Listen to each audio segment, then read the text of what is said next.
अहम शरणम गतः।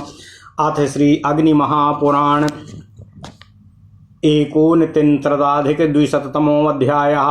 स्वप्न शुभाशुभ दुः स्वप्न हरण कथनम्। ओम नमः शिवाय, ओम नमः शिवाय, ओम नमः शिवाय। ओम नमो भगवते वासुदेवाय। ओम देवकी सुत गोविंद वासुदेव जगत्पते देहि मे तनियं कृष्ण त्वाम अहम शरणम गतः। पुष्कर उवाच स्वप्नं शुभाशुभं वक्षे दुः स्वप्न हरणम तथा नाभिं विनान्यत्र गात्रे तृणवृक्ष समुद्भवः। चूर्णनं मूर्ध्नि कास्यानाम मुण्डनं नग्नता तथा मलिनाम्बरधारित्वामभ्यङ्गं पक्वदिग्धताः। उच्चात् प्रपतनं चैव विबाहो गीतमेव च तंत्री वाद्य विनोदश्च दोलारोहणमेव च अर्जनं पद्मलोहानां सर्वाणामघमारणं रक्तपुष्पद्रुमाणां च चण्डालस्य तथैव च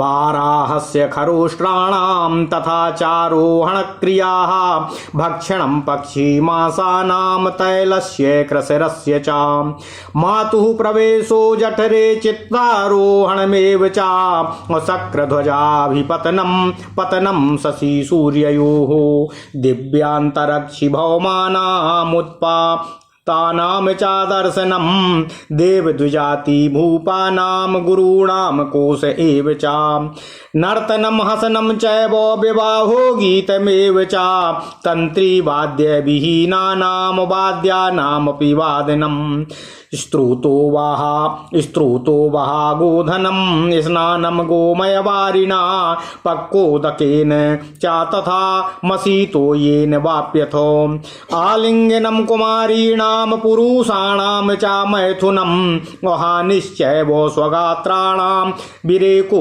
वमनक्रियाः दक्षिणाप्रासगमनं व्याधिनाभिभवस्तथा फलानामुपहानिश्च धातूनां भेदनं तथा गृहाणां चैव पतनं गृहसम्मार्जनं तथा क्रीडा पिशाचकव्याद्वानरानान्त्य नरैनपि। ओम नमः शिवाय।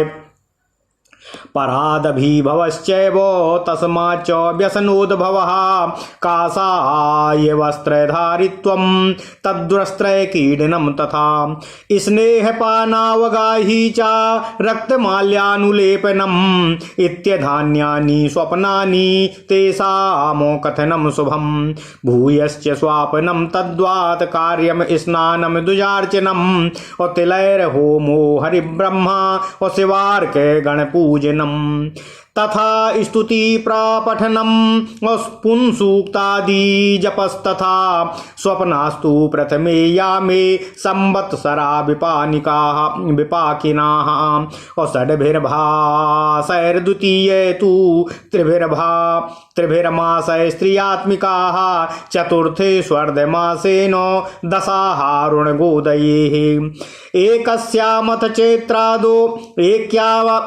एकस्यामथ चेद्रात्रौ शुभम वा यदि वा शुभम पंचाद दृष्टस्तु यस्तस्य तस्य पाकं विनिर्दिशेतो तस्मात्तु शोभने स्वप्ने पंचात स्वापो न शस्यते शैलप्रासाद नागास्व वृषभारोहणं हितम् द्रुमाणां श्वेतपुष्पाणां गमनं च यथा द्विज द्रुमतृणोदय भवो नाम तथा च बहुबाहुताः तथा च बहुशीर्षत्वम् अपालितोद्भव एव च सुशुक्लमाल्यधारित्वं सुशुक्लाम्बरधारिता चन्द्रार्कताराग्रहणं परिमार्जनमेव च शक्रध्वजालिङ्गनं च ध्वजोच्छ्राय क्रिया तथा भूम्याम्बुधाराग्रहणं शत्रूणां चैव विक्रिया जयो विवादे द्यूते च संग्रामे च तथा द्विजा भक्षणं चार्द्रमासानां पायसस्य च भक्षणं दर्शनं रुधिरस्यापि स्नानं वा रुधिरेण च सुरारुधिर मद्यानाम पानम क्षीरस्य वाप्यथ अस्त्रैर्विचेष्टे चेष्टनम भूमौ निर्मलम गगनम तथा। ओम नमः शिवाय। ओम नमः शिवाय। मुखेन देहनम सस्तम महिषाणाम तथा गवाम सिंहिनाम हस्तिनीनाम च बडवानाम तथैव च। ओम नमः शिवाय। ओम नमः शिवाय। ओम नमः शिवाय। प्रासादो देव विप्रेभ्यो गुरुभ्यश्च तथा द्विजा असंभा चाभिकेशेकस्तु गवाम शृंगच्युतेन च। चंद्राद भ्रष्टेन वा रामो ज्ञेयम राज्य प्रदम ही तत् राज्याभिषेकश्च तथा छेदनम शिरसोप्यथा मरणम अबहिनी लाभश्च बहिनी दाहो ग्रहादिषु लब्धिश्च राजलिंगानाम तंत्री वाद्याभिवादनम। ओम नमः शिवाय। यास्तु पश्यति स्वप्नान्ते राजानम कुंजरमह्ययम् हिरण्यम वृषभम गां च कुटुम्बस्तस्य वर्धते अभ्रसेभ अग्रहशैलाग्र वृक्षारोहण रोदनम अघृत विष्टानुलेपो वा अगम्यागमनम तथा। ओम नमः शिवाय। ओम नमः शिवाय। ओम नमः शिवाय। ओम नमो भगवते वासुदेवाय। ओम देवकी सुत गोविंद वासुदेव जगतपते देहि मे तनियम कृष्ण त्वाम अहम शरणम गतः। ओम नमः शिवाय। अथ श्री अग्नि महापुराण 229वां अध्याय शुभाशुभ स्वप्न विचार। ओम नमः शिवाय। ओम नमः शिवाय। पुष्कर जी ने कहा, हे बलराम जी, अब मैं आपसे शुभाशुभ स्वप्नों का वर्णन करने जा रहा हूँ तथा दुह स्वप्न विनाश के उपाय भी यहाँ बतलाने जा रहा हूँ। नाभि के सिवा शरीर के अन्य अंगों में तृण और वृक्षों का उगना, कांस के बर्तनों का मस्तक पर रखकर फोड़ा जाना, माथा मुड़ाना, नग्न होना, मैले कपड़े पहनना, तेल लगाना, कीचड़ लपेटना, ऊंचे से गिरना, विवाह होना, गीत सुनना, वीणा आदि के बाजे सुनकर मन बहलाना, सर्पों को मारना, लाल फूल से भरे हुए वृक्षों तथा चांडाल को देखना, सुअर, कुत्ते, गधे और ऊंटों पर चढ़ना, चिड़ियों के मांस का भक्षण करना, तेल पीना, खिचड़ी खाना, माता के गर्भ में प्रवेश करना, चिता पर चढ़ना,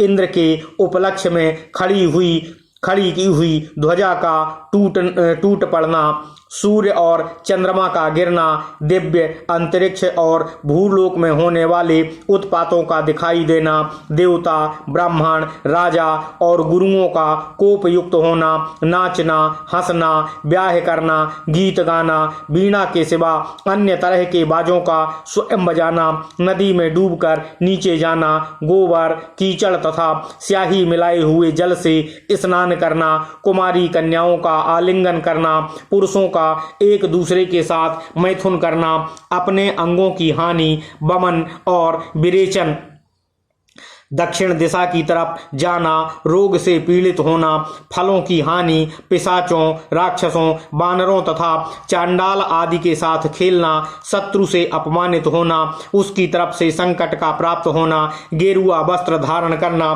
गेरुआ वस्त्रों से खेलना, तेल पीना या उसमें नहाना, लाल फूलों की माला पहनना और लाल ही चंदन लगाना, ये सब बुरे स्वप्न होते हैं। इनको दूसरों पर प्रकट ना करना ही अच्छा होता है। ऐसे स्वप्न देखकर फिर से सो जाना चाहिए। इसी तरह स्वप्न दोष की शांति के लिए स्नान, ब्राह्मणों का पूजन, तिलों का हवन, ब्रह्मा, विष्णु, शिव और सूर्य के गणों की पूजा, स्तुति का पाठ तथा पुरुष सूक्त आदि का जप करना चाहिए। रात के पहले प्रहर में देखे हुए स्वप्न 1 वर्ष तक फल देने वाले होते हैं। दूसरे प्रहर में स्वप्न 6 महीने तक फलदायी होते हैं तथा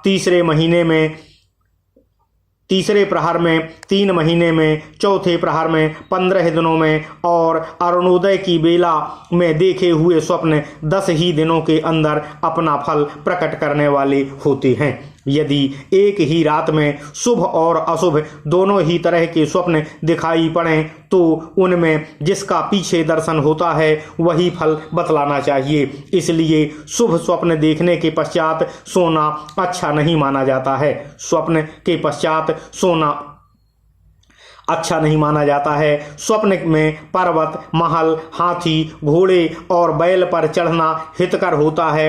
हे परशुराम जी, यदि पृथ्वी या आकाश में सफेद फूलों से भरे हुए वृक्षों का दर्शन हो और अपनी भुजाएं और मस्तक अधिक दिखाई दे, सिर के बाल पक जाएं, तो उसका फल श्रेष्ठतम होता है। सफेद फूलों की माला और श्वेत वस्त्र धारण करना, चंद्रमा, सूर्य और ताराओं को पकड़ना, उनका परिमार्जन करना, इंद्र की ध्वजा का आलिंगन करना, ध्वजा को ऊंचे उठाना, पृथ्वी पर पड़ी हुई जल की धारा को अपने ऊपर रोकना, शत्रुओं की बुरी दशा देखना, वाद विवाद, जुआ तथा संग्राम में अपनी विजय देखना, खीर खाना, रक्त का देखना, खून से नहाना, सुरा, मद्य अथवा दूध पीना, अस्त्रों से घायल होकर धरती पर छटपटाना, आकाश का स्वच्छ होना तथा गाय, भैंस, सिंघनी, हथिनी और घोड़ी को मुंह से दोहना, ये सब श्रेष्ठतम स्वप्न होते हैं। देवता, ब्राह्मण और गुरुजनों की प्रसन्नता, गौवों के सींग अथवा चंद्रमा से गिरे हुए जल के द्वारा अपना अभिषेक होना, ये स्वप्न राज्य संप्रदान करने वाले होते हैं, ऐसा समझना चाहिए। हे भगवान परशुराम जी, पुष्कर जी कहते हैं, अपना राज्याभिषेक होना, अपने मस्तक का काटा जाना, अपना मरना, आग में पड़ना, ग्रह आदि में लगी आग के अंदर जलना, राज चिन्हों का प्राप्त होना, अपने हाथ से वीणा बजाना, ऐसे स्वप्न भी श्रेष्ठतम एवं राज्य संप्रदान करने वाले होते हैं। जो स्वप्न के अंतिम भाग में राजा, हाथी, घोड़ा, स्वर्ण, बैल तथा गाय को देखता है, उसका कुटुंब बढ़ता है। बैल, हाथी, महल की छत, पर्वत शिखर तथा गाय, वृक्ष पर चढ़ना, रोना, शरीर में घी और विष्ठा का लग जाना तथा अगम्या स्त्री के साथ समागम करना, ये शुभ स्वप्न माने गए हैं। ओम नमः शिवाय। इस प्रकार महापुराणों में श्रेष्ठ श्री विष्णु वामपाद स्वरूप श्री कृष्ण द्वैपायन भगवान श्री व्यासकृत श्री अग्नि महापुराण अंतर्गत आगत विषयों का विवेचन संबंधी 229वां अध्याय पूर्ण हुआ। ओम नमः शिवाय, ओम नमः शिवाय, ओम नमः शिवाय। ओम नमो भगवते वासुदेवाय। ओम देवकी सुत गोविंद वासुदेव जगतपति देह में तनियम कृष्ण त्वाम अहम शरणम